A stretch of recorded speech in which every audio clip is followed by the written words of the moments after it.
Ceci est un livre audio autogénéré par Google. Chapitre 1. Le prince Louis. Le règne de Louis XV porte en germe tous les fâcheux problèmes que rencontrera bien malgré lui son lointain successeur Louis-Auguste, plus connu sous le nom de Louis XVI. Et plus particulièrement ceux avec le Parlement, qui déclenchèrent la Révolution et la chute de la royauté. La mort le 1er septembre 1715 de Louis XIV, le grand roi, porte sur le trône de France son arrière-petit-fils, un enfant encore. Depuis sa naissance, il est choyé par sa gouvernante, la duchesse de Ventadour, mais surtout par sa nourrice, Marie-Madeleine Mercier, qui l'annoblira en 1716, un an après la mort du grand roi. Avant de mourir, celui-ci lui aurait murmuré : « Mignon, vous allez devenir le plus grand roi du monde, mais votre bonheur dépendra d'être soumis à Dieu et du soin que vous aurez de soulager vos peuples. J'ai trop aimé la guerre, ne m'imitez pas en cela. C'est la ruine des peuples. J'ai souvent entrepris la guerre trop légèrement, et l'ai soutenue par vanité. Ne vous lancez pas non plus dans les grandes dépenses. Prenez conseil en toutes choses. Soulagez vos peuples, et faites ce que j'ai eu le malheur de ne pouvoir faire moi-même. Profitez de la bonne éducation que Madame la Duchesse de Ventadour vous donne, obéissez-lui et suivez les bons conseils qu'elle vous inspire. » Après ces grandes et belles paroles, que les mémorialistes ont rapportées mais qu'il n'a probablement jamais prononcées, le grand aumônier de la cour lui administrera les derniers sacrements. Et qui officie ? Le grand aumônier de la cour de France, Armand Gaston de Rohan-Soubise. Un beau prélat au nez un peu fort, qui ressemble à son souverain de façon étrange. Un cardinal de Rohan déjà. Les Rohan ? Une très grande famille princière, l'une des premières du royaume des Lys et qui se veut très proche de la famille royale. Louis XIV mourra 5 jours plus tard, après avoir déclaré noblement : « Messieurs, je m'en vais, mais l'État demeurera toujours. » Né à Versailles en 1710, le futur Louis XV n'a que 5 ans quand il coiffe la couronne, mais il est placé immédiatement et sans problème particulier sous l'autorité du régent, son oncle le duc Philippe d'Orléans, dont le premier acte d'autorité sera de faire casser le testament de Louis XIV, le lendemain de sa mort, par le Parlement qui l'a rétabli dans ses droits. Il faut dire que le défunt roi avantageait outrageusement les 2 fils illégitimes qu'il avait eus avec la marquise de Montespan, au point qu'ils auraient pu régner en cas de disparition du petit prince. Inimaginable pour les princes du sang, en particulier pour les Orléans. Et scandaleux pour la noblesse. Celui-ci, le régent, ne fit rien contre Louis XV, écrit l'un de ses biographes François Bluch, et évita tout bouleversement. Il fut un habile constructeur de paix. L'une des premières mesures qu'il prit fut d'abandonner Versailles et de réinstaller à Paris le petit roi et sa cour. À Vincennes d'abord, mais comme c'était bien loin pour les membres du Conseil, il décida de réaménager et de rouvrir le château des Tuileries où l'enfant roi s'installe le 1er janvier 1716. En plus, le palais royal, ancien palais cardinal où le régent tenait sa cour, était à un jet de pierre de là. Les Parisiens sont enchantés et l'accueillent avec ravissement. Fini, cette cour si lointaine et égarée dans les plaines marécageuses et vantée de Versailles. Du moins le croit-il. En même temps qu'il le rétablissait, le régent rend au Parlement son droit de remontrance, l'idée étant qu'il défendait les intérêts du peuple.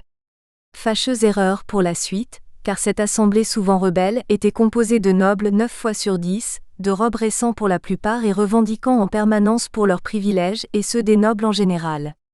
Les confrontations furent immédiates et incessantes dès le début, 1717, 1718, 1722, et cela dura sur le même rythme jusqu'à la Révolution. Le trésor est vide. La régence est marquée dès le début par des problèmes gravissimes d'argent. Louis XIV a beaucoup dépensé, on le sait, pour ses multiples guerres mais aussi pour ses nombreuses résidences, Versailles, Marly, Saint-Germain-en-Laye et bien d'autres. Toutes plus somptueuses les unes que les autres, et toutes des gouffres financiers, tant dans leur construction que dans leur fonctionnement ou leur entretien. La seule qui ne lui coûte pas bien cher, ce sont les Tuileries à Paris qu'il entretient mal et qu'il déteste depuis son enfance. Le grand roi n'est pas économe, on le sait. À vrai dire, il ne sait même pas ce que ce mot signifie et 2 années d'impôts sont d'ores et déjà dépensées. À sa mort, les finances sont donc dans un état dramatique. Un peu plus d'1 milliard de livres de déficit. Ce qui est énorme. Le système du financier écossais Law, que l'on appelle couramment l'As, et sa monnaie de papier apportent un semblant de solution entre 1716 et 1720, mais faillit aussi faire capoter définitivement les finances de l'État. La banqueroute se transforma finalement en dévaluation, mais certains dont, le duc de Bourbon, le prince de Conti, mais peut-être aussi le régent lui-même par ses hommes de paille, y gagnèrent des fortunes immenses. Afin de spéculer, ces grands seigneurs et des centaines de milliers d'autres, boursicoteurs avant l'heure, ont investi des sommes considérables dans le nouveau système basé sur l'or et le papier. Mais dès février 1720, ces quelques grands seigneurs avertis demandent et obtiennent le remboursement immédiat en or de leurs actions. Un vrai délit d'initié avant l'heure. Des tonnes d'or partiront ainsi dans plusieurs fourgons chez les deux compères. On prétendit que le duc de Bourbon gagna ainsi au moins 60 millions de livres, ainsi que dans les spéculations de la Compagnie du Mississippi. Avec sa maîtresse, une femme très cupide, intrigante, dévorée d'ambition et dominatrice, Madame de Prie qui chercha même un moment à marier son amant à Marie Leszczyńska. Moyennant une somme énorme qu'elle exigea du chevalier de Vauchoux. On sait que l'affaire ne se fit pas, puisque Marie finit par épouser le roi. Ce que l'on ignore en revanche, c'est ce que toucha Madame de Prie qui s'investit beaucoup dans cette affaire, en comptant dominer l'esprit de la jeune reine plus tard. Mais elle échoua de façon piteuse dans cette entreprise. À la fin de l'affaire Law, la piétaille des petits porteurs se retrouva pour la plupart, gros gens comme devant. Et avec un papier qui ne valait plus rien. En revanche, cet intermède financier a permis de réduire la dette publique des 3/4, de développer l'économie en France et à l'étranger, notamment en commençant à exploiter la Louisiane, et en permettant enfin à de nombreuses petites gens de régler leurs dettes avec du papier-monnaie. Cependant beaucoup y laisseront des plumes notamment dans la bourgeoisie, et les ordres religieux encore très à l'aise à cette époque. Le régent installe donc la cour chez lui, au Palais Royal à Paris et favorise ouvertement les grands aristocrates auxquels il tente de faire jouer un rôle dans ses conseils. Sans grand succès d'ailleurs, ceux-ci préférant aller à la chasse ou se reposer dans leurs belles propriétés de province, que de participer à des réunions où ils n'ont aucun pouvoir réel. Au Palais Royal et au Palais du Luxembourg, les fêtes et les orgies répétées des grands seigneurs, proches du régent, provoquent le dégoût et la haine d'une société parisienne qui n'est pas prête à accepter ces mœurs dissipées. Les parlementaires vont alors prendre ombrage de leur mise à l'écart au profit de ces débauchés, et feront agir en sous-main des agitateurs qui prennent bientôt l'habitude de caillasser les carrosses du régent. Désabusé, celui-ci déclare : « On m'a aimé sans me connaître, on me hait sans me connaître encore. J'espère me faire connaître et aimer dans peu. En tout cas c'est lui qui n'attendra pas, et agacé par cette populace qui ne respecte rien, il décide en 1722 de réinstaller la cour à Versailles.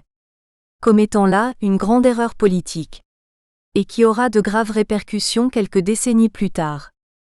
Le sacre de Louis XV eut lieu à Reims le 25 octobre 1722, quelques mois avant la majorité du roi qui fut déclarée en 1723. À cette époque, la majorité des rois était déclarée atteinte à 13 ans. Un âge un peu tendre pour régner, mais pas pour être couronné. Et c'est un Rohan-Guéméné cette fois, un cardinal aussi, Armand Jules, archevêque-duc de Reims depuis peu qui officie. Les Rohan ne manquent pas de ressources quand il s'agit de fournir des ecclésiastiques distingués à la France. Comme d'ailleurs la plupart des grandes familles princières de France ou d'Europe. Dans le royaume, on verra ainsi porter la soutane des La Rochefoucauld, des Montmorency, des Noailles, des Talleyrand et bien d'autres. Ces jeunes gens seront destinés à être moines, abbés, évêques, cardinaux même, mais très rarement prêtres de paroisse. Monsieur le duc s'impose. Le régent meurt d'une attaque d'apoplexie en décembre 1723, quelques mois après le cardinal Dubois, son premier ministre. L'abbé Guillaume Dubois était l'ancien précepteur du duc d'Orléans.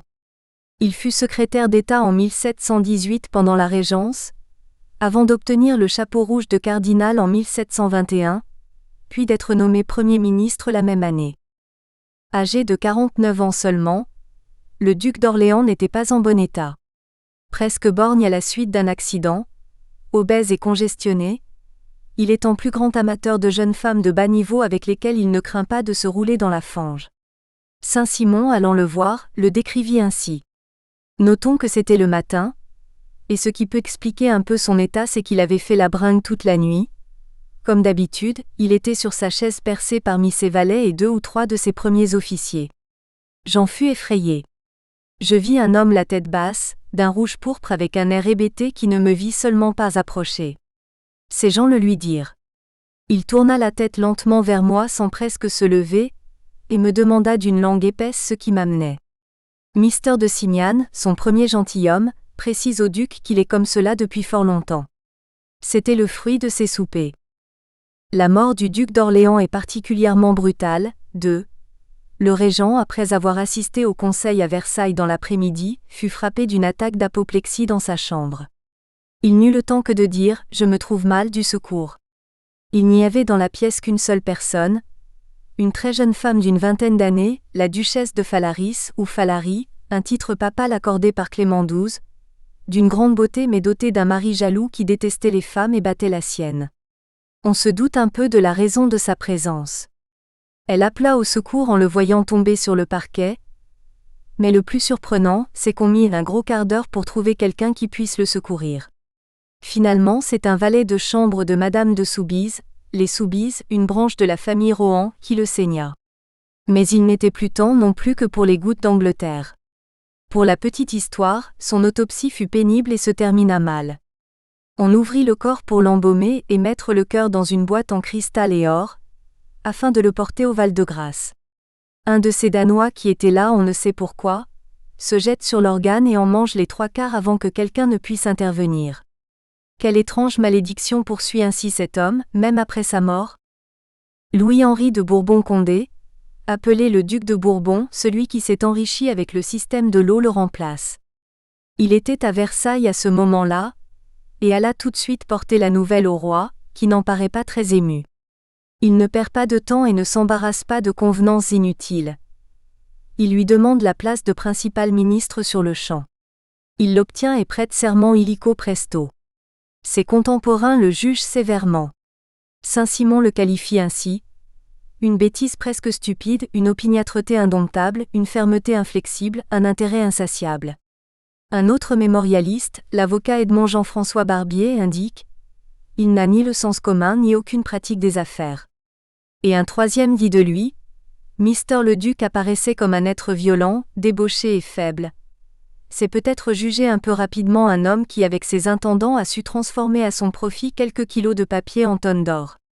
Mais le duc, c'est vrai, n'est pas fait pour les affaires de l'État. Il fait rapidement une très grave erreur en rompant brutalement les fiançailles du jeune roi avec l'infante d'Espagne, Marianne Victoire, fille de Philippe V, l'un des petits-fils de Louis XIV, et en renvoyant illico presto et sans ménagement la jeune princesse âgée de 4 ans dans son pays. Ce qui choque profondément les Espagnols, toujours un peu susceptibles. Mais qui lui permet de chercher une princesse capable de procréer tout de suite. Un peu plus tard, en 1725, il fait épouser au roi Marie Leszczyńska, la fille de l'ancien roi de Pologne de 1704 à 1714. Un choix qui fut jugé, à l'époque peu brillant pour un roi de France, mais qui fut judicieux pour la descendance du roi qui comptera 2 garçons et plusieurs filles. Le duc de Bourbon sera disgracié brutalement, un soir par une lettre que lui apporte le duc de Charraud dans ses appartements. Alors qu'il s'apprêtait à rejoindre le roi, qu'il avait convié en début d'après-midi à venir souper avec lui. Le lendemain, il se retire à Chantilly, triste et profondément affligé du coup qu'il a reçu.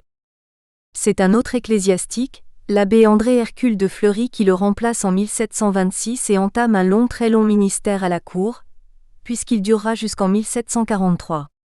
Il ne faut pas le confondre avec l'abbé Claude Fleury, qui fut confesseur de Louis XV en 1716 à la demande du régent, et l'auteur d'une histoire ecclésiastique en 20 volumes qui lui valut un fauteuil à l'Académie française.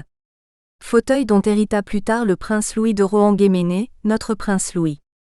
L'abbé André Hercule de Fleury, né en 1653, fut d'abord aumônier de la reine Marie-Thérèse d'Autriche puis du roi Louis XIV, qui lui donna en commande l'abbaye de la Rivoure en Champagne avec ses 12 000 livres de revenus. Il traînera à cette époque une réputation sulfureuse et on lui prête de nombreuses maîtresses, comme par exemple Madame d'Audin de Boulay mais aussi sa fille dont il aurait eu des enfants. Ce qui ne plaisait pas au roi, devenu dit-on plus sévère pour les autres mais pas encore pour lui-même. Mais cela vaudra à l'abbé, à son grand désespoir d'ailleurs, de n'être nommé évêque, et encore seulement de Fréjus qui est considéré comme un diocèse mineur, qu'en 1698 à 45 ans, ce qui est relativement tardif pour entamer une belle carrière ecclésiastique. Il part alors pour une quinzaine d'années, en exil, disait-il dans son diocèse qu'il réorganisa et où il faut le reconnaître, il fit beaucoup de bien. À la mort de Louis XIV, et soi-disant sur instruction du vieux roi agonisant, il fut nommé précepteur du jeune Louis XV. Ce qui est étrange car le roi ne l'appréciait pas particulièrement. Mais l'on pense généralement que Madame de Maintenon avait placé là un de ses pions, qui aurait pu lui être utile, si le roi s'était rétabli. L'évêque de Fréjus entre en scène. Sans que le régent ne s'y oppose un seul instant, l'évêque devint donc le précepteur de l'enfant roi en 1715. À 62 ans, il commence enfin la formidable carrière politique dont il rêvait, et qui durera tout de même 28 ans. Tout de suite, il s'occupe avec une grande affection du jeune roi Louis XV qui lui en gardera une grande reconnaissance et l'aimera beaucoup toute sa vie. Avec douceur et bonté, l'évêque comprit tous les aspects de son caractère mystérieux et difficile. En lui procurant une bonne éducation, l'initiant au latin puis le catéchisant de façon sans doute excessive, en lui donnant sans cesse la vie et l'œuvre de Saint Louis comme modèle, il prit ainsi une grande emprise sur l'esprit de son élève et cela durera jusqu'à sa mort. De 1723 à 1726, Monseigneur de Fleury prit progressivement de plus en plus d'influence sur les affaires, mais en prenant soin de rester dans l'ombre. Il en profite pour glaner une abbaye par-ci, Tournu, 20 000 livres ou Saint-Étienne de Caen, un bénéfice par-là, les postes, mais sans jamais chercher vraiment à s'enrichir. Louis XV nomme Monseigneur de Fleury ministre d'État en 1726, à 73 ans, un âge canonique pour l'époque, lui donnant ainsi tout pouvoir, et lui obtient le chapeau rouge la même année. Une belle réussite tout de même, bien qu'elle soit un peu tardive. Curieux personnage que ce vieux cardinal. Il conserve une vigueur et une force d'esprit rares, une mémoire sans faille surtout envers ceux qui lui manquent, et des facultés de travail et de compréhension intactes. Saint Simon III nous le décrit ainsi. Avec son air doux, riant et modeste, il était l'homme le plus superbe en dedans et le plus implacable. Il avait l'air affable et accueillant sans hauteur ni morgue. Il était enjoué naturellement, et savait plaisanter et rire de la façon la plus simple qui soit. Il était pieux mais d'une grande fermeté, sachant pactiser avec le diable quand il le fallait. Il n'hésite pas à mettre une créature à lui, Louise de Mailly, la fille du marquis de Nesle. Il lui donna 20 000 livres pour cela, ce qui représentait une énorme dépense à ses yeux, dans le lit du roi quand il vit celui-ci se lasser de son épouse. La reine était toujours grosse, il est vrai. Il profite pour cela de l'absence de Sa Majesté, partie en pèlerinage à Chartres, après la naissance de leur 6e enfant, Madame Adélaïde, en 1732. Déplacement qu'elle n'avait pas pu effectuer avant, à cause de la ladrerie du cardinal. En réalité il fut un ministre habile, rusé, ambitieux et capable de vues à long terme. En bref, un grand homme d'État. L'Europe s'organise. De 1727 à 1737, 2 personnages vont donc œuvrer pour Louis XV, lui laissant le temps de s'adonner avec passion à la chasse et aux femmes. Le cardinal de Fleury dont l'âge, son chapeau rouge et ses déclarations pacifiques rassurent et apaisent ses interlocuteurs, et son ministre et secrétaire d'État aux Affaires extérieures Germain-Louis de Chauvelin, marquis de Grosbois chargé d'intimider voire même de menacer. Mais le cardinal trouve rapidement que le marquis est trop indépendant à ses yeux, et s'en sépare sans ménagement en 1737 pour le remplacer par quelqu'un de plus commode. Plus à sa botte. C'est une fois de plus, une époque de grand remue-ménage en Europe. Et les événements s'enchaînent avec rapidité. En 1725 l'Espagne s'allie avec l'Autriche, conséquence du renvoi, jugé presque infamant de l'infante dans ses foyers. L'année suivante la Russie se rapproche aussi de l'Autriche, la France, elle, a pour allier l'Angleterre et la Prusse. 2 pays protestants et peu fidèles semble-t-il. En 1729 revirement brutal, l'Espagne se réconcilie avec la France puis avec l'Angleterre. L'infant espagnol Don Carlos voit alors ses droits reconnus sur le duché de Parme, et le duc de Lorraine meurt laissant son duché à François de Lorraine, élevé à Vienne en compagnie de l'archiduchesse Marie-Thérèse. En 1733, le roi de Pologne Auguste II meurt. Stanislas Leszczynski, beau-père de Louis XV, est proclamé de nouveau roi en septembre de la même année par la Diète, laquelle, sous la menace des Russes, donne 15 jours plus tard la couronne à Auguste III de Saxe. La France déclare alors la guerre à l'Autriche qui protégeait le nouveau roi, et gagne l'année suivante 2 batailles qui la rendent maîtresse de Philippsbourg et de la Lombardie. En 1735, Stanislas renonce à la Pologne en échange de la Lorraine. Don Carlos est couronné à Parme et début octobre les préliminaires de Vienne complètent le tableau.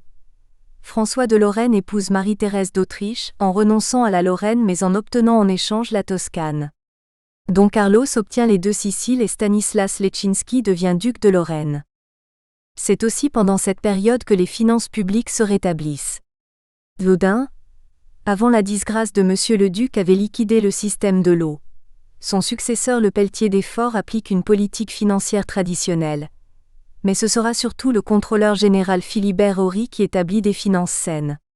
En diminuant le déficit et les charges publiques, il présente 2 années de suite un budget excédentaire, en 1738 et 1739. On assiste alors à un enrichissement général de la population qui augmente et dépasse les 24 millions d'habitants en 1730. La naissance d'un petit prince. C'est dans cette Europe remise en ordre de marche et dans une France plutôt paisible que naît le samedi 25 septembre 1734 Louis-René Édouard de Rohan-Guéméné, que l'on appelle tout de suite le prince Louis et que nous appellerons ainsi dans la suite de cette histoire. Louis XV a 24 ans et son fils le dauphin Louis, qui ne régnera pas, 5 ans seulement. Le roi est déjà un mauvais mari, mais peut-être un bon père.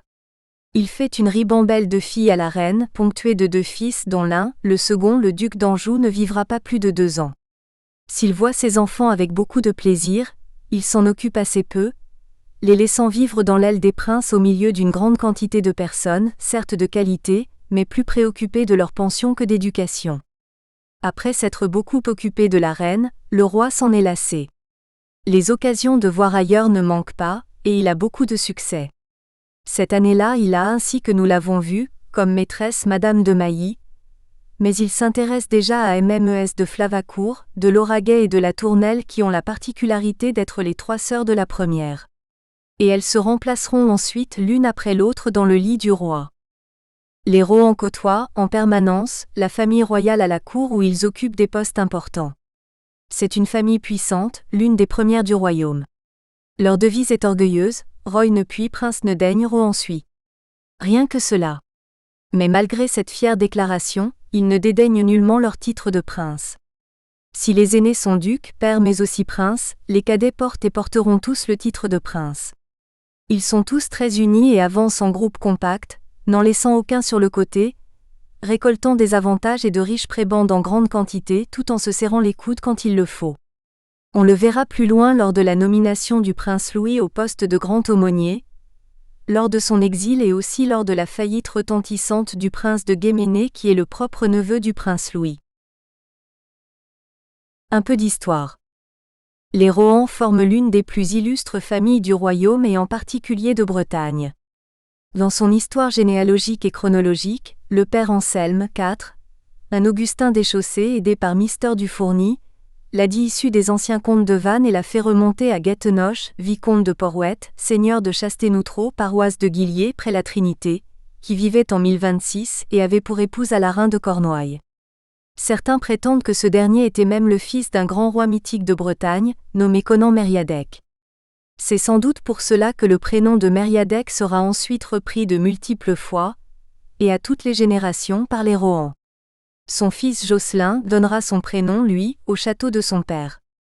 Le fils de ce dernier, Eudes, épouse Anne de Léon dont il eut un autre Jocelyn, qui en 1105 fonde un prieuré à Josselin, et continue la branche aînée des vicomtes de Porwet. C'est Alain, un cadet, vicomte de Rohan, qui donne la branche des Rohan. La charte d'Alain Ferjat, de l'an 1 au 8-7, commence cette généalogie par lui. Et c'est cette branche qui nous intéresse. Alain y donc, vicomte de Rohan, seigneur du château de la Noé, fait bâtir d'après Dom Lobineau, vers 1105 le château de Rohan près duquel il fonde, en 1127, le prieuré de Marmoutier. Décidément, les prieurés sont déjà leur grande passion. La lignée se perpétue pendant 9 générations pendant lesquelles ils accumulent les honneurs et les biens, jusqu'à Jean I, le premier aussi à porter ce prénom qui épouse en secondes noces Jeanne de Navarre, fille de Philippe III, roi de Navarre et de Jeanne de France, fille de Louis X, roi de France. Les Rohan s'approchent alors de très près de la couronne de France. Et c'est avec orgueil qu'ils revendiqueront plus tard, haut et fort, ce cousinage illustre. Quand le roi les appelle « mon cousin », le terme est bien choisi et ils le font savoir haut et fort. Jean de Rohan est donc, alors, le beau-frère de Philippe VI de Valois et de Pierre IV d'Aragon.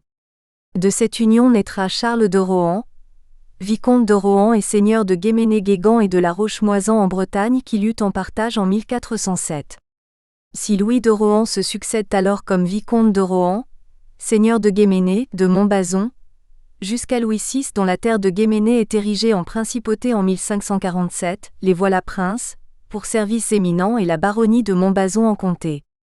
Cette dernière sera ensuite érigée en duché-pairie par Henri III en 1588. On parlera alors des Rohan, princes de Guéméné, et ducs de Montbazon. Notre petit prince arrive donc 6 générations plus tard. C'est le fils d'Hercule Mériadec de Rohan V, prince de Guéméné et duc de Montbazon, pair de France, comte de Montauban, baron de Couvray, du Verger, bref un puissant seigneur. Né en 1688, d'abord nommé comte de Rochefort, puis prince de Montbazon, la mort de son frère aîné en 1717 le fit duc de Montbazon et prince de Guéméné.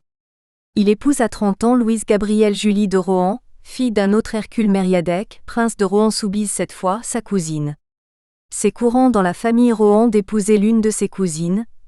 C'est arrivé plusieurs fois au cours des siècles passés, et cela arrivera encore souvent après. Cela s'appelle consolider les biens familiaux. De belles relations familiales. Toute sa vie, le prince Louis aura des appuis sérieux dans sa parentèle qui le protégeront et le défendront.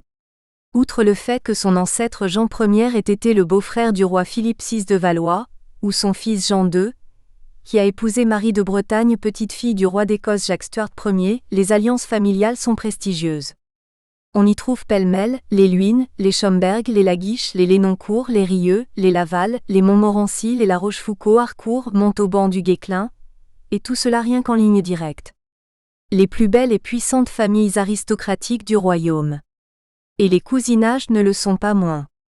La famille s'est divisée au fil des siècles en plusieurs branches toutes influentes et puissantes. Rohan-Guéméné, Rohan-Montbazon, Rohan-Soubise, Rohan-Chabot, Rohan-Gier, Rohan-Frontenay, Rohan-du-Gué-de-Lille, Rohan-Montauban ou Rohan-Rohan. Et elle donne encore des souches nouvelles comme les Rohan-Rochefort, dont on reparlera. La caractéristique principale de cette famille est la cohésion. Ils se serrent les coudes et poussent leur progéniture aux meilleures places, sans trop d'état d'âme pour les autres. Le couple Hercule Mériadec de Rohan-Guéméné sera prolifique avec pas moins de 9 enfants. Jules Hercule Mériadec, chef des noms et armes 4 des Rohan qui fera une belle et longue carrière militaire et aura avec Marie-Louise de la Tour d'Auvergne un fils Henri-Louis. Son épouse Victoire Armande de Rohan-Soubise sera la gouvernante des enfants de France, avant d'être contrainte de démissionner à cause de la faillite personnelle de son mari. Plus de 32 millions de livres de l'époque, certains parlent de 34, un énorme scandale en tout cas. Et tout proche du trône, ce qui n'arrangera rien.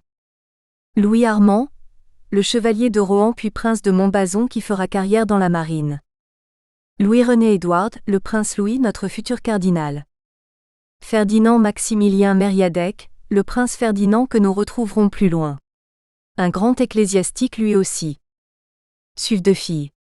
L'une, Charlotte, qui sera mariée à un grand d'Espagne, un certain Victor Aimé Philippe, prince de Masseran, marquis de Crèvecoeur, et l'autre Geneviève, religieuse et abbesse de l'abbaye de Marquette, du diocèse de Tournai, un établissement qui a accueilli plusieurs demoiselles de Rohan, Guéméné, Soubise ou autres, n'ayant pu trouver d'époux dignes de leur rang. Et 3 autres mortes en bas âge, dont l'histoire n'a pas gardé de traces. Des princes-évêques. À cette époque, les aînés reprennent titre, armes et fortune. Et traditionnellement les cadets de famille sont réservés à l'Église, mais pas pour en faire des prêtres de paroisse bien évidemment. Dans cette noble famille, ils sont faits abbés, des abbés richement dotés en abbaye ou prieuré pour réserver l'essentiel de la fortune familiale aux fils aînés. On leur garde aussi en priorité la direction et la jouissance d'un ou plusieurs des 135 évêchés français. Quant aux filles, quand elles ne font pas un riche mariage propre à renforcer le clan, elles sont elles aussi destinées à l'Église et l'on s'arrange pour récupérer pour elles une abbaye. On l'a vu avec Geneviève, la dernière sœur du prince Louis. C'est ainsi toute une cohorte de prélats Rohan, car la famille est prolifique, qui se succèdent sur les trônes de l'Église, ce qui ne les empêche pas de graviter aussi autour du roi.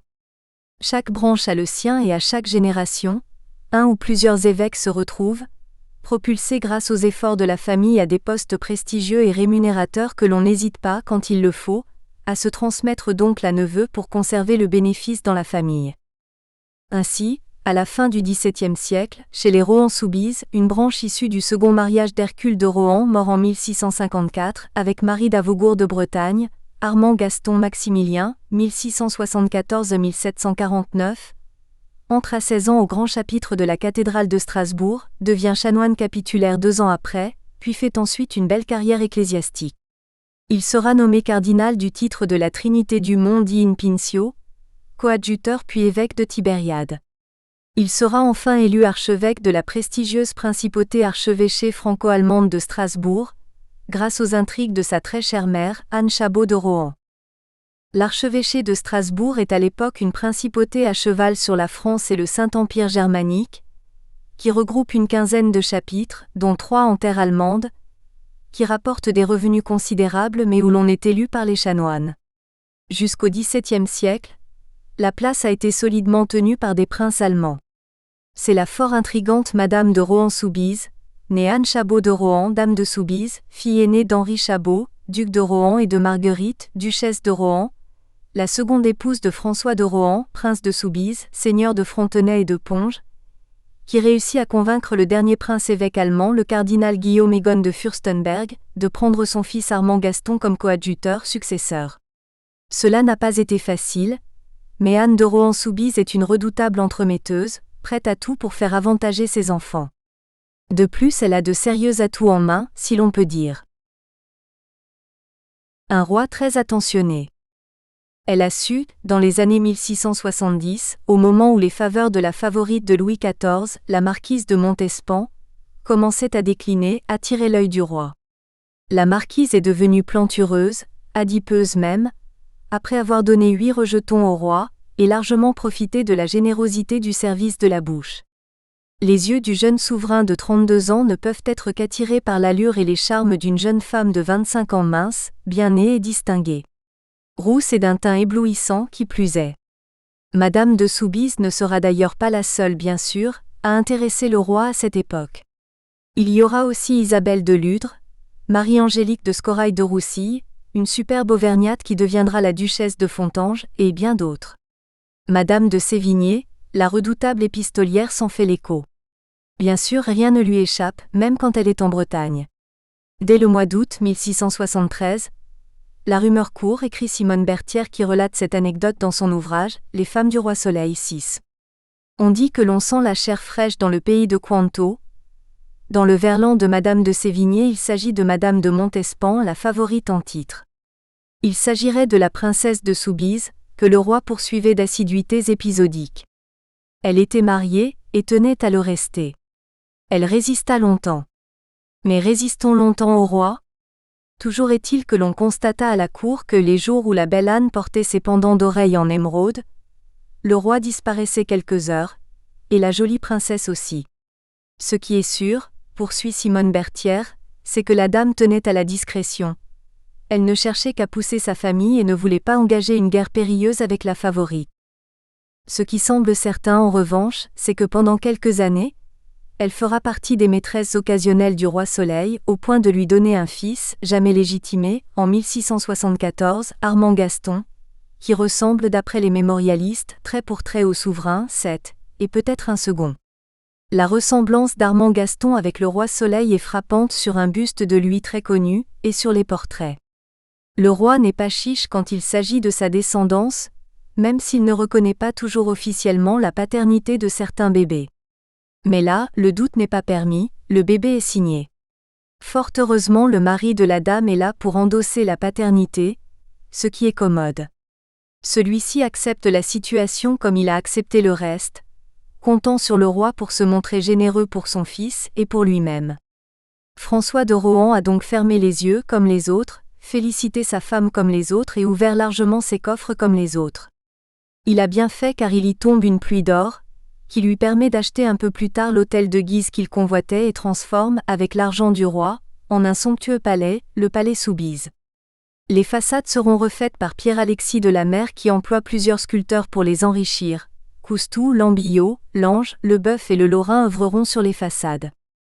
Il transforme également la salle de garde en l'ornant d'une douzaine de très beaux portraits d'ancêtres Rohan-Soubise, sans omettre d'y mettre en bonne place celui du roi Soleil.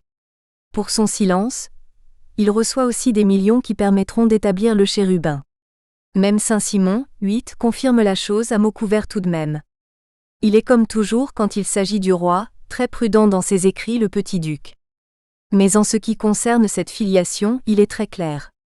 Le roi a toujours regardé celui-ci, l'abbé Armand Gaston de Soubise, avec d'autres yeux que les autres enfants de Madame de Soubise, lui et un plus jeune qu'on appelait le prince Maximilien, car depuis elle tout fut et se nomma prince dans cette maison. Mais ce dernier fut tué de fort bonne heure. Enseigne des gendarmes et brigadier de ses armées, il fut tué à 16 ans à la bataille de Ramilly, et n'eut pas le temps comme l'abbé de profiter de l'affection particulière du roi.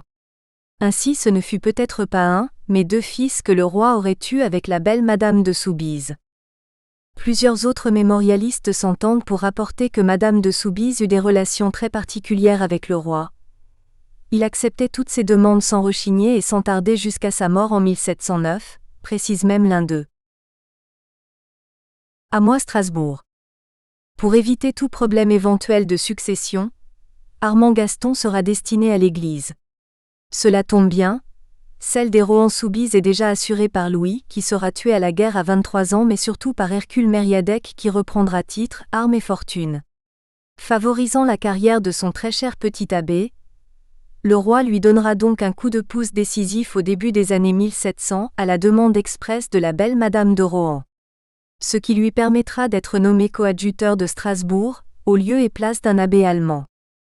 C'est une très belle principauté ecclésiastique dotée de revenus très importants. On parle de 250 000 livres par an à l'époque pour l'évêché, 200 000 pour le chapitre et de 40 000 pour le grand chœur, mais c'est sans doute beaucoup plus. Condition impérative pour en faire partie, justifié de 16 quartiers de noblesse. Ce qui sera fait facilement, les Rohan en ayant plus de 20, et Armand Gaston succédera normalement au cardinal Guillaume Egon de Fürstenberg à la mort de son titulaire allemand en 1704. À 30 ans, le nouveau prince-évêque de Strasbourg est beau, brillant, toujours souriant et inspire la confiance.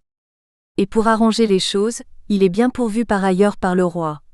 Abbé de la Chaise-Dieu en 1712, juste avant la mort du vieux roi, de Moustier en Argonne, de Saint-Vaast d'Arras et de Poigny. Il sera aussi docteur en Sorbonne, un des 40 de l'Académie française, de celle des sciences, des inscriptions et belles-lettres. Bref, un prélat très brillant, brillantissime même. Il est nommé cardinal en 1712, avant de devenir grand aumônier de France l'année suivante.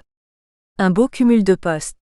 Il participe à l'élection de 3 papes, Innocent XIII, Benoît XIII et Clément XII.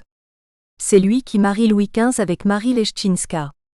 Un peu à l'étroit dans l'immense hôtel de ses parents rue des Francs-Bourgeois, il obtient de son père le droit d'utiliser une partie des immenses jardins de l'hôtel de Soubise où il fait édifier ce qui sera désormais la résidence à Paris des princes-évêques de Strasbourg. On baptisera d'ailleurs le bâtiment l'hôtel de Strasbourg. L'architecte décorateur du nouveau palais sera bien sûr de la Mer qui a œuvré pour son père, et les mêmes sculpteurs seront utilisés. En 1706, Armand Gaston achètera au président de Menard, pour meubler sa bibliothèque, les 40 000 livres que celui-ci tenait déjà du président de Tours. Armand Gaston règne longtemps et à l'image de son père naturel, fort brillamment sur sa principauté archidiocèse. Il est, de droit, landgrave d'Alsace et demande à l'empereur d'Autriche de reconnaître ceci à l'investiture des fiefs impériaux qui appartiennent à l'évêché de Strasbourg. L'empereur mettra de longues années avant de le faire, jusqu'à ce que, en échange, Armand Gaston lui promette fidélité pour les terres situées à l'est du Rhin. Il y aura alors de nombreuses rébellions à cette autorité, celles des moines d'Ettenheim ou des prémontrés d'Allereiligen, peu soucieux de participer aux dépenses de l'évêque français, et en particulier à la reconstruction de la résidence d'été française de l'évêque, à Saverne. Les revenus du prince se montent au bas mot, à plus de 2 millions de livres par an. Dépensant sans compter, une habitude familiale et l'hôtel des archevêques situé au cœur de la ville de Strasbourg, ne lui convenant pas, il décide de se faire construire un nouveau palais épiscopal au bord de la rivière. Un bel exemple de ressemblance avec son royal père, un grand constructeur lui aussi. Il faut dire que l'ancien palais épiscopal était constitué d'une grande bâtisse avec cour, située au milieu d'une dizaine de maisons menaçant ruine. Dès 1704, il fait acheter plusieurs immeubles proches, mais ce n'est qu'en 1727 qu'il prend la décision de se faire construire une nouvelle résidence strasbourgeoise. Il fait démolir les vieux bâtiments et construisit à la place un somptueux palais, baptisé depuis le Palais Rohan, sur les rives de l'Isle. À 2 pas de la cathédrale où il pouvait aller dire sa messe à pied, et face aux maisons des bourgeois situées sur l'autre rive, quai des Bateliers, 9. En 1727, il fait travailler l'architecte Robert de Cotte pendant qu'il s'occupe de trouver les fonds nécessaires. Dès la fin de l'année, Laurent Gourlade est désigné comme conducteur de travaux. Il sera remplacé plus tard par Joseph Massol. Les bâtiments commencés en 1732 ne seront finis que 10 ans plus tard. Il dispose d'une façade principale de 17 axes, entourant un corps central à 4 colonnes engagées, et coiffé d'un grand fronton triangulaire. À l'ouest, on trouve une grande bibliothèque à grande baie appareillée, qui atténue la symétrie rigoureuse de l'ensemble. La façade sur cour est plus intime et s'anime de pilastres. 2 ailes courtes en retour abritent les vestibules d'entrée. Au nord, face à la cathédrale, le monumental portail à colonnes s'ouvre entre 2 somptueux pavillons d'angle. Le palais coûte au bas mot 1 million de livres et les meubles 300 000. On comprend un peu les chanoines allemands qui rouspétaient pour n'avoir pas à participer à des dépenses si grandioses. Tout cela est magnifique et comme on peut l'imaginer, digne de Louis XIV. Armand Gaston en profita bien quand il était là, ses neveux plus tard aussi, mais il passait aussi beaucoup de temps à la cour où ses importantes fonctions ne lui laissaient aucun répit. Il mourut en 1749 à l'âge de 75 ans en laissant sa place à un neveu direct, François Armand de Rohan-Soubise, 1717 à 1756. Celui-ci n'est pas moins brillant que son puissant oncle. Fait chanoine de Strasbourg à 13 ans, il est appelé le prince de Tournon puis l'abbé de Ventadour. Il a été nommé abbé de Saint-Èpre au diocèse de Toul en 1736 puis abbé prince de Murbach et de Lure en 1737 à 20 ans. En 1739, à 22 ans donc, il révoque lui aussi l'appel à la bulle Unigenitus, ce qui sera particulièrement bien vu de Rome. Il est reçu à l'Académie française 4 ans plus tard en 1741, est nommé coadjuteur de Strasbourg l'année suivante puis évêque de Ptolémaïde en Palestine 4 mois après. Il est grand aumônier de France en 1745, cardinal 2 ans après. C'est ce qu'on appelle une carrière rapide, menée sinon à la cravache, du moins à la crosse. Il a 30 ans, on l'appelle alors le cardinal de Soubise. Il sera archevêque de Strasbourg en 1749 à la mort de son oncle et grand aumônier de France. La même année il reprend l'abbaye de la Chaise-Dieu, bénéfice que détenait son cher oncle, mais se défait de celle de Saint-Èpre en faveur de son neveu Louis-Constantin de Rohan-Guéméné. Les bénéfices restent ainsi dans la famille. Sa carrière météorique se terminera tôt puisqu'il mourra en 1756, à 39 ans. Une méchante phtisie aura raison de lui, dans les ors et les brocarts du beau château de Saverne. Dans la branche des Rohan-Guéméné cette fois, le jeune frère du père du prince Louis, Armand Jules, 1695 à 1762, est lui aussi destiné à l'Église. Il a été d'abord abbé du Gard et de Gorze, chanoine de Strasbourg en 1715 à 20 ans seulement. Il est moins précoce que son prédécesseur.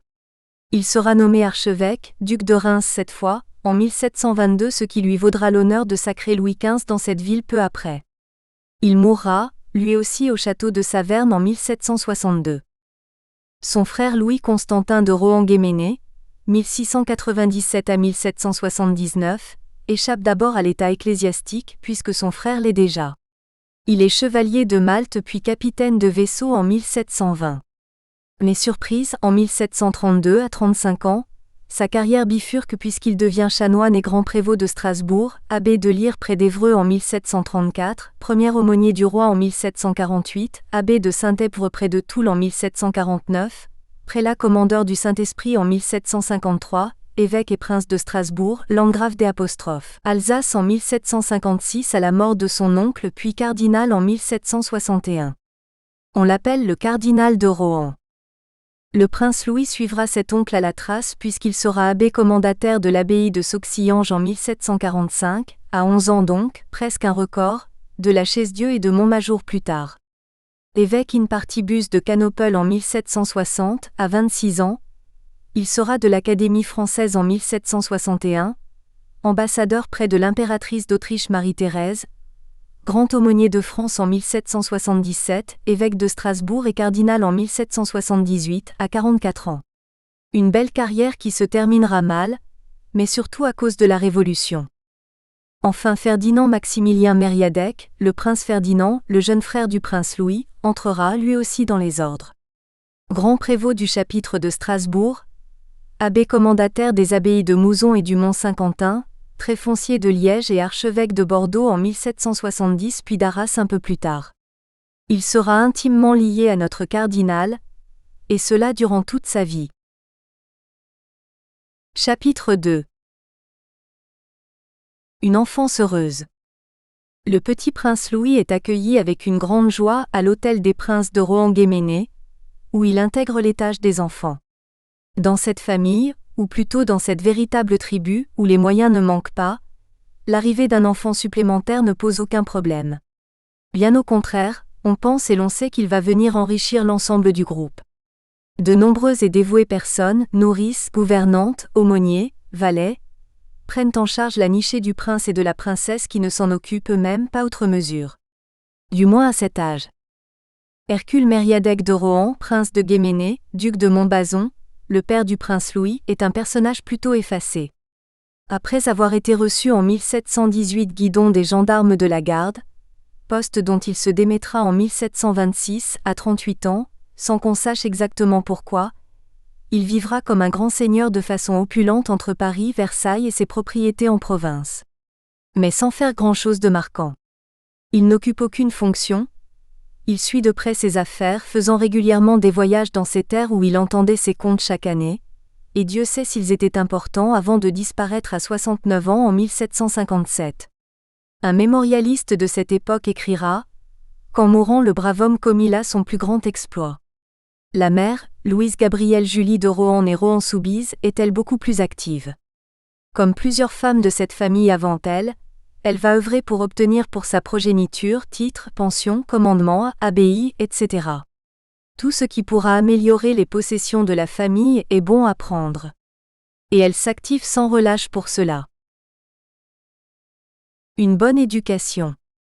Louis-René a été ondoyé le jour de sa naissance dans la chapelle du Palais Rohan, et il sera baptisé 6 semaines plus tard à l'église de son quartier, probablement celle de la Merci qui sera détruite plus tard à la Révolution. La cérémonie sera célébrée avec faste comme celle de tous ses frères et sœurs et en présence d'une noble assistance, princes, nobles et ecclésiastiques en soutane noire, violette et rouge, recouverts de camail en dentelle rare, d'Angleterre ou de Bruges. Il aura une enfance heureuse choyée par sa nourrice, une bonne paysanne venue de Bretagne, patrie de ses ancêtres, puis par des gouvernantes jusqu'à ce qu'il soit remis aux mains des hommes à l'âge de 7 ans. C'était à ce moment-là un très charmant enfant, un blondinet aux yeux bleus, très mignon avec ses boucles blondes et ses rouleaux pommadés, et toujours élégant et bien mis. Surtout, quand on lui mettait son costume brillant et coloré de jeune seigneur, poudré à blanc, avec une bourse à la ceinture. Comme tous les enfants de ce monde-là, il joue bien sûr au petit maître, portant l'épée au côté et mettant son chapeau sous le bras. Il porte aussi souvent un bel habit à parements dorés. Et déjà il baise la main des dames, avec la grâce et la nonchalance que lui a appris son maître à danser. Il entreprendra vers 7 ans, des études sérieuses avec 1 ou 2 précepteurs, des études destinées à le mener à l'état ecclésiastique. Ce n'est pas une question de vocation certes, mais il sait que c'est dans l'ordre des choses puisqu'il n'est pas l'aîné. Alors il s'incline avec élégance, autant s'accommoder de cet état de fait de façon agréable et s'organiser. C'est ainsi que toute sa vie, il sera un abbé, puis un prélat de belle prestance, mais mondain, souvent intéressé par les femmes et le cachant juste ce qu'il fallait. Ce qui ne l'empêchera pas de remplir ses fonctions ecclésiastiques avec soin, sinon de façon convenable et majestueuse. L'apparence compte beaucoup pour lui, et il saura se servir des attributs de ses brillantes fonctions pour briller. Ainsi, on ne le verra jamais avec une soutane simple, mais toujours avec de magnifiques soutanes en moire ou en soie. Ses épaules seront recouvertes d'un rocher somptueux et ses aubes toujours en dentelles les plus fines. De même, il n'utilisera pas des livres de prière normaux, mais de véritables merveilles aux enluminures les plus belles, des ouvrages les plus rares dont il fait collection. Il entre à 9 ans dans un bon collège de jésuites, probablement celui de la rue Saint-Jacques, où l'avait précédé son oncle le prince Armand Gaston. Une référence. Il commence en 8e où la discipline plutôt rude à l'époque ne le touche pas outre mesure. À l'époque, il accepte facilement l'autorité des pères jésuites, surtout quand elle se manifeste avec intelligence. Placé sous l'autorité du père Seguin, il aura pour préfet le père Desjanais, le père Dudoyer et le père Corrette. Ce fut à cette époque qu'entre à son service son valet personnel, un jeune basque provenant du village d'Ossa dans la province de Soule, nommé le Biclot, qui le suivra pendant pratiquement toute sa vie. Une grande connivence les lia toute leur existence et une certaine complicité. Le jeune Louis fit sa première communion au collège à Pâques 1747, puis entame peu après sa rhétorique au collège du Plessis. Ce collège est accolé à la Sorbonne et l'on y trouve de très bons professeurs, sinon les meilleurs comme l'indique dans ses mémoires l'abbé Morellet, qu'il rencontrera en de nombreuses occasions et à plusieurs reprises dans sa vie. L'abbé, en bon mémorialiste qu'il est, en cite un certain nombre qu'il apprécie tout particulièrement. L'abbé Sigorgne par exemple, un excellent professeur de philosophie et un très bon mathématicien, le premier à avoir enseigné à Paris le système de Newton, une grande innovation au XVIIIe siècle. L'abbé Delaunay, professeur de théologie en Sorbonne et archidiacre de Paris, également professeur de philosophie et auteur d'un très bon cours de philosophie, et bien des apostrophes. Autres qui, dans leur sphère, ont bien mérité des lettres et concouru à l'instruction publique, indique l'abbé et futur académicien surnommé par ses pairs, le bon Morellet. L'abbé Morellet, qui vit alors dans ce beau milieu intellectuel, n'a pas toujours eu cette chance. Il a même eu la vie dure. Né en 1727, il est l'aîné de 14 enfants. Mon père était marchand papetier à Lyon, note l'abbé, et son commerce borné comme ses capitaux ne lui laissait guère les moyens de donner à ses enfants une éducation longue et coûteuse comme celle qui peut former un homme de lettres. Pendant que le prince Louis poursuit sans problème ses études primaires puis secondaires, l'abbé Morellet suit les siennes en tirant le diable par la queue, ce qui le rend acariâtre à l'égard des jeunes seigneurs qu'il côtoie tous les jours et qui n'ont, eux, aucun souci tout en vivant fastueusement. Lui est obligé de chercher sans cesse des subsides auprès de sa famille ou une bourse hypothétique. D'abord à la Sorbonne où il reste 5 ans et où il rencontre Turgot, l'abbé Loménie de Brienne ou l'abbé de Cussé-Boisgelin. Il travaille dur, mais il est brillant. Il y fait sa licence en 2 ans au milieu d'un groupe d'étudiants qui s'entendaient plutôt bien. Ainsi, avec ses condisciples, ils se donnèrent à la fin de l'année, au cours d'un dîner chez l'abbé de Brienne, rendez-vous en l'an 1800 à la Sorbonne. Ils avaient l'intention de jouer une partie de balle derrière l'église. Bel optimisme. Car sur les 15 qui y participaient, la plupart disparurent avant et la Sorbonne n'existera plus à cette date. Dans le même état bien entendu. Au moment de s'établir en 1752, l'abbé Morellet répugne à se faire prêtre de paroisse. Grâce aux relations de son supérieur, il rencontre alors Mister de la Galésière, un des chanceliers du roi de Pologne. Ce monsieur cherchait un mentor pour son dernier fils, destiné à l'état ecclésiastique et qu'il fallait suivre pendant sa philosophie, sa théologie et sa licence, pour en faire un évêque, comme il est devenu depuis. Pour 1000 livres d'honoraires, logé, nourri et désormais à l'abri du besoin, il retourne au Plessis où il trouve, comme il l'indique dans ses mémoires, l'abbé de Broglio de Broglie, devenu plus tard évêque de Noyon, le prince Louis de Rohan qui sera ensuite cardinal et évêque de Strasbourg et son frère Ferdinand, le futur archevêque de Bordeaux et de Cambrai, l'abbé Champion de Cissé, lui aussi évêque de Bordeaux puis garde des Sceaux, et enfin l'abbé de Marbeuf qui sera archevêque de Lyon et ministre de la Feuille. Que du beau monde. Et de belles relations pour l'abbé. Ses commentaires sur le prince Louis qui a 19 ans à cette époque, lui en a déjà 26, sont assez méchants et perfides. Mais il faut les lire avec le recul des événements, car les mémoires de l'abbé ont été écrites après la Révolution.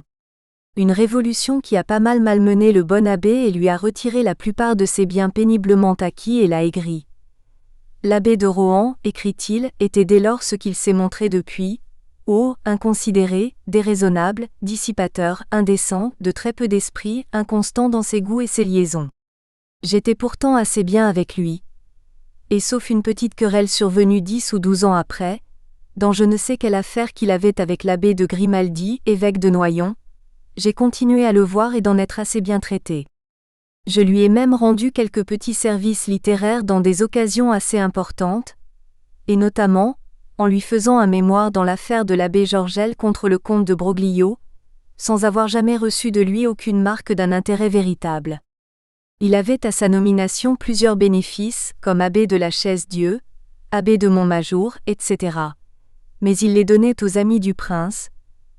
On sent là toute la rancœur de celui qui a dû beaucoup se démener pour arriver là où il est, avaler pas mal de couleuvres avant de s'imposer et faire pas mal de compromissions pour assurer son pain quotidien, face au grand seigneur qui a tout de par sa naissance. L'abbé Morellet n'hésite pas d'ailleurs à travestir la vérité pour étayer son propos, car le jeune Rohan n'est pas à l'époque abbé de la Chaise-Dieu, ni de Montmajour d'ailleurs. Il ne le sera qu'en 1756. En revanche, il est déjà prieur de Sauxillanges, ce que ne signale pas le bon abbé, pourtant bien informé. On conçoit son amertume à l'encontre de son jeune confrère. Peut-être un peu trop fortuné. Heureusement, quelques mémorialistes tempéreront quelque peu ce tableau. L'abbé est en revanche beaucoup plus aimable pour l'abbé de Marbeuf, qui lui obtiendra en 1783 une grâce ecclésiastique, une pension de 4000 francs sur les économas, le sortant ainsi de ses embarras d'argent jusqu'à la Révolution. La reconnaissance du ventre en quelque sorte. En 1754, l'abbé Morellet et son élève partent au séminaire de Saint-Magloire, tenu par les oratoriens où celui-ci doit faire sa théologie. Nous nous y retrouvâmes avec l'abbé de Rohan, fidèle à ses grands airs qu'il ne savait pas même soutenir, à sa dissipation, à sa légèreté, et qui aurait gâté mon abbé de la Galésière, sans le fond excellent de réserve et de raison qui le défendait contre lui. Mais laissons là notre bon Morellet, et intéressons-nous aux bénéfices du prince Louis qui tracassait tant son aîné, essentiellement parce qu'il n'en avait alors aucun. Chanoine à 9 ans. Le prince Louis avait des facilités, et n'avait pas vraiment besoin de donner de grands coups de collier pour passer ses examens. En outre, il sait se mettre en avant et briller. Meunier-Jolin dans son ouvrage, Le cardinal Collier. 2. Lui trouve, d'infinies ressources de l'esprit, le don de la parole à un degré éminent et reconnu. Il recevra, une habile instruction, heureusement donnée, heureusement reçue. Pour le reste, il n'a pas à vrai dire à faire beaucoup d'efforts, le clan Rohan est là pour y pourvoir. Et il le prouve, en commençant très tôt à lui obtenir quelques bénéfices substantiels. En 1743, le prince Louis a tout juste 9 ans, quand un chanoine de Strasbourg décède opportunément en laissant une belle place au chapitre. C'est son oncle Armand Gaston de Rohan-Soubise qui en est le prince-évêque depuis longtemps. Il est encore là pour 6 ans. Et d'autres Rohan occupent déjà les stalles confortables et lucratives de la cathédrale. Mais dans la famille Rohan, on estime que l'on n'est jamais trop prudent. Il convient donc de prendre place dès que possible dans la succession. Strasbourg est, nous l'avons vu, une principauté à cheval sur la France et le Saint-Empire romain germanique où l'on est élu. Les conditions de réception sont draconiennes pour l'acceptation de ses membres. On devait faire ses preuves et quelles preuves? Elles devaient être attestées par 2 comtes du Saint-Empire, romain germanique, et réunir 20 quartiers de noblesse paternelle et maternelle, tous de princes ou de comtes, tant en ligne directe que collatérale, ayant voix et séance à la diète générale de l'Empire. 3. Cela tombe bien. Par son père Hercule Mériadec, le prince Louis en a plus de 20 et sa mère étant une Rohan-Soubise, la question ne se pose même pas. Le jeune abbé est élu sans surprise, mais n'aura pas voix au chapitre, à cause de son âge, ni ne sera tenu de résider à Strasbourg. Le principal est qu'il y a maintenant sa place, un bénéfice conséquent et des oncles qui préparent son avenir. Prieur à 11. 2 ans après, en 1745 donc, il a 11 ans, il est nommé prieur commendataire de l'abbaye de Sauxillanges en Auvergne. Une belle charge pour un gamin même princier. Mais qu'est-ce qu'un abbé supérieur d'une abbaye? ou un prieur, supérieur d'un prieuré qui dépend d'une abbaye, en l'occurrence ici Cluny, commendataire? La commande est un système très spécial. Il s'agit d'un bénéfice, abbaye, prieuré, évêché administré par un séculier, indique le dictionnaire. Se dit particulièrement d'un bénéfice administré par un laïc ou clerc séculier, avec un droit sur le tiers du revenu. Ce système est ancien. On proposa autrefois, dans le conseil de Henri III, roi de France, de faire ériger en commande séculière toutes les abbayes de moines, et de donner les commandes aux officiers de la cour et de son armée, pour les récompenser. Et contrairement à ce que peuvent penser les mauvaises langues, le terme de commande ne vient pas du latin commandare qui signifie manger, mais du mot confier. L'abbaye ou prieuré de Sauxillanges était un beau morceau. Un siècle plus tôt, le bénéfice s'élevait à 7 à 8 000 livres. En 1745, on l'estime à près de 20 000 livres. Et cela sans compter les belles collations à distribuer. Les collations, étant les bénéfices des offices monastiques, des églises, prieurés ou chapelles pour lesquelles on se disputait allègrement. On peut dire qu'au moment où le prince Louis en prend possession, l'abbaye représentait au bas mot un revenu annuel de 60 000 livres pour les religieux. Le prieuré de Sauxillanges, une jolie petite ville d'1 millier d'habitants, située au sud de Clermont-Ferrand, à quelques kilomètres d'Issoire et aux confins du Livradois-Forêt et de la Limagne issoirienne, a été fondée sous la forme d'une abbaye par le duc Acfred d'Aquitaine en 928, qui la dote de nombreuses terres. Elle dépend de l'abbaye bénédictine de Cluny, qui connaîtra une expansion prodigieuse. Comptant jusqu'à 1000 abbayes. Sauxillanges aura, elle aussi immédiatement un essor important, trop rapide sans doute, puisqu'elle sera réduite en prieuré par l'abbé de Cluny, Hugues de Semur, dès 1062. Elle abrite encore, en 1745, une quarantaine de moines et leurs domestiques, disposant de moyens considérables accumulés au cours des siècles grâce aux donations des fidèles. Les plus grands noms de l'armorial de France figurent dans la liste des abbés commendataires. 1. La Rochefoucauld dans les années 1620, le cardinal Reynaud d'Este en 1656, Charles-François de Gohué, un illustre théologien, François Constantin de la Tour d'Auvergne en 1710, Louis de Murat, pour finir par le prince Louis de 1745 à la Révolution. On prétend qu'il n'y vint jamais, mais en tout état de cause dès le mois d'octobre suivant sa nomination, sa famille fait faire un inventaire. Un document daté de cette époque, retrouvé au début du XXIe siècle aux archives de Clermont-Ferrand, indique Année Flouva, bachelier en théologie, prêtre et chanoine de la Sainte-Chapelle de Vic-le-Comte et Charles Andreau, prêtre et curé de la paroisse de Saint-Julien de Choria, 2 experts nommés suivant le procès-verbal, fait le 5 de ce mois, à l'hôtel de M. Gélin, conseiller du Roy, lieutenant général de la Sénéchaussée des Apostrophes. Auvergne et siège du présidial de la ville d'Orion, commissaire en cette partie par arrêt de nos seigneurs du Grand Conseil du 17 août dernier, par messire Louis-René Édouard de Rohan, prieur commendataire du prieuré de Saint-Pierre et Saint-Paul de Sauxillanges, ordre de Cluny. 4. 2 maîtres architectes aideront les 2 curés, François Rimbaud de Clermont et Anne Jarton exerçant dans la même ville. Nous ne donnerons pas le détail de cet inventaire qui représente plus de 200 pages. L'équipe d'inventoristes, mise en place, a fouillé et inventorié partout. Et établi une liste de toutes les nouvelles possessions du prince. Mais notons au passage que messire Louis, ce jeune garçon de 11 ans, ou plutôt sa famille, est bien précoce. Tout cela ne l'empêche pas de poursuivre ses études très assidûment et de présenter sa supplique en Sorbonne, en 1748, à 14 ans donc. On prétend qu'il y eut un scandale lors de la soutenance, lorsque le prince Louis, fort de la noblesse des Rohan, voulut le faire, ganté et avec son bonnet sur la tête, ce qui souleva la colère du doyen. Il est bien évident que ce ne fut pas de son propre chef qu'il prit cette attitude, mais que cette attitude plus qu'orgueilleuse lui fut dictée par sa famille, toujours soucieuse de marquer sa supériorité sur toutes les autres. Son oncle, le duc de Luynes, en fait état dans ses mémoires 5. Les Rohan-Guéménés prétendent des distinctions en Sorbonne qui sont d'avoir un fauteuil, des gants et d'être couverts.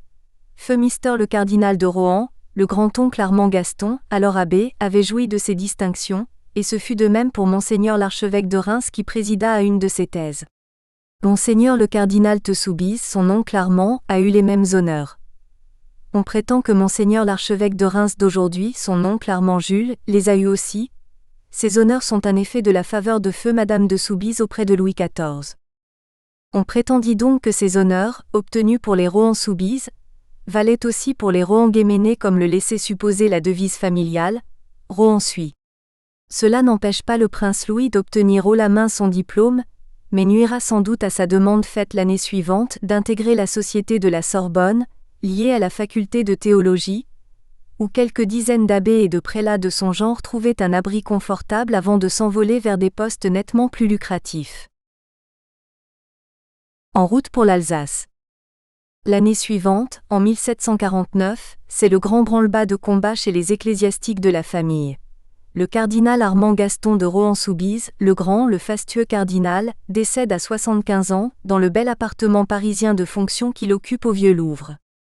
Non sans avoir écrit très pieusement son testament, récompensant tous les fidèles qui l'ont suivi jusqu'au bout. L'appartement qu'occupe le cardinal est très vaste, et comprend plusieurs grands salons et une trentaine de chambres occupées par la suite du cardinal. Le prince Armand y a par exemple sa suite personnelle. Le décor est fastueux, les pièces admirablement meublées avec des collections dignes d'un prince. Les écuries sont bien garnies. Une cinquantaine de chevaux pour les voitures et la selle y séjournent en permanence et proviennent du haras alsacien du prince, qui en élève en permanence plus de 200. Les carrosses et voitures sont en nombre important. Une grosse berline de ville de cérémonie avec ses ors, ses bronzes, son intérieur en velours cramoisi avec de gros et confortables coussins, 2 grosses berlines de voyage parfaitement équipées et prêtes en permanence pour partir en Alsace ou dans les terres de son éminence, une berline de campagne plus petite, 7 autres voitures plus légères, un berlingot, 2 vis-à-vis et 3 chaises à porteurs. Mais, outre ses résidences parisiennes au Louvre et à l'hôtel de Strasbourg, rue Vieille du Temple, le cardinal faisait de temps en temps retraite au couvent de l'Assomption, rue Saint-Honoré où il disposait en permanence d'un appartement de 6 pièces. En revanche, au château de Versailles, son appartement de fonction qui était plutôt mesquin au départ et l'on comprend qu'il n'y passait que pour se changer, fut agrandi ensuite. Mister le cardinal qui n'avait dans les offices et fourrières sur les cours que 2 pièces, et encore sans cheminée, disposa de 6 pièces quand il déménagea au rez-de-chaussée du gros pavillon, rue des Réservoirs. La mort du cardinal fut vivement ressentie à la cour. Et Louis XV le regrettera publiquement en disant « Je viens de faire une véritable perte dans la personne du cardinal de Soubise.